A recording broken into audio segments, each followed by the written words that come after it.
everybody, Bob McCarthy here, and welcome to the Total Access Podcast. Bob McCarthy, along with Jimbo. Woo! Along with Bill Saunders and Jose C. Folks, we have a fantastic podcast for you today.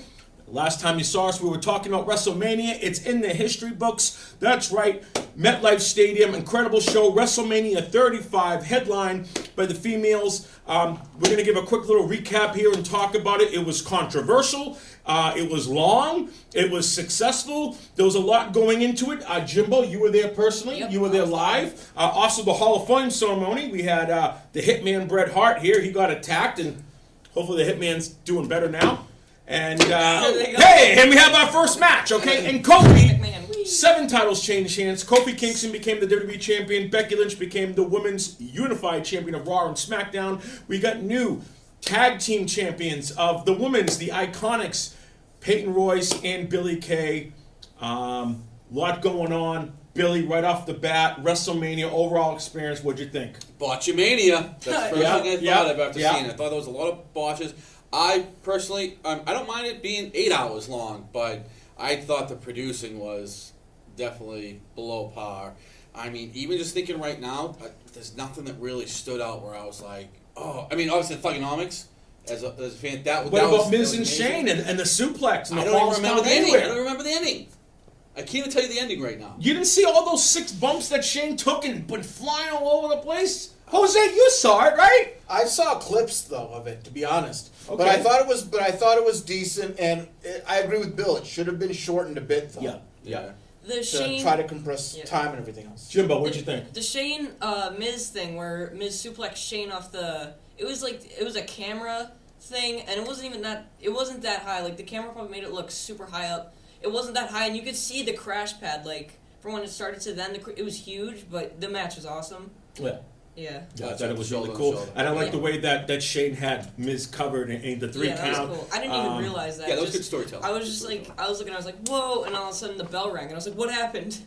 I think Kofi Kingston and Becky Lynch was the major story of the whole event. Everybody was looking to see the man, Becky main event, the first ever women's match, and she defeated Ronda Rousey and Charlotte Flair in a very controversial pin botch, as Billy says, botchamania, where they think the count was a little bit kind of quick. The referee, didn't look up on it. Ronda Rousey went on her YouTube and said she was leaving after WrestleMania, which probably isn't a good thing to give away that, but she's going to be having a baby, and Taz just recently said he thought that was disrespectful after 1 year being the business that she leaves. She was handed everything in that whole year. I do agree with Taz, but it's a certain situation. That's between Vince and Ronda and the company, and but I do agree. They did give her a whole thing for a year, and then she decided she wants to take time off to do that.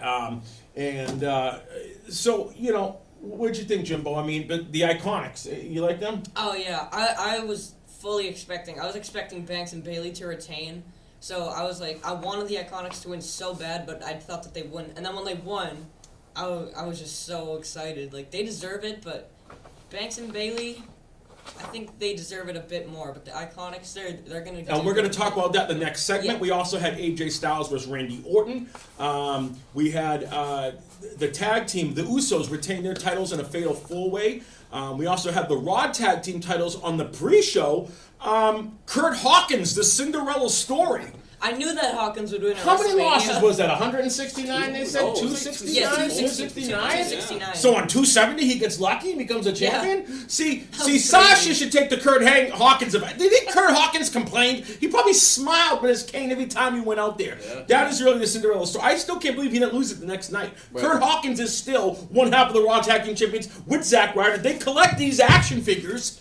They were in Walmart in New York buying action figures, and they won the belt. So it was really cool, We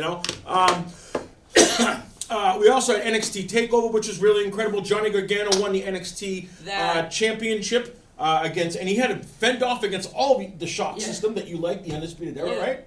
That TakeOver was probably the best wrestling show I've ever watched. These wrestlers are flying all over the place. How many more minutes we got, Director? 2. 2 more minutes. All right, so... NXT TakeOver talk real quick. The War Raiders. The Viking Experience. The Viking Experience, which we're going to get into. In the next segment, we want to talk about Sasha Banks, but we're going to wrap it up right now. WrestleMania. Final thoughts, Jose. It was worth it, but I still think the time should have been shorter, though. Because when you're doing outdoor events, you never know how the weather can be. Yep. That's one of the big issues I have with, though. Bill? I like that. As far as the positive note, a lot of storylines got wrapped up, and I like that. I thought a lot of good storytelling. I was really disappointed in all the botches. Jimbo? Most of the matches had the right winners and the right ends the storyline, the right champions. But I think the matches probably could have been better. And the biggest surprise was John Cena coming out with Duncan Yeah, that Allen. was It's awesome. real funny because I like how he called himself the Golden Shovel and played Yeah, off a lot of that, that was awesome. internet sheet stuff that is talked about him. I thought it was very cool. But Taker showed up on Monday the next night, which should have been Taker at WrestleMania. Like I said, folks, it's done. It's in the can. It's history. That was WrestleMania 35. We're going to take a quick break and we'll be right after this and talk about Sasha Banks. Has she quit WWE or is she staying? Right after this.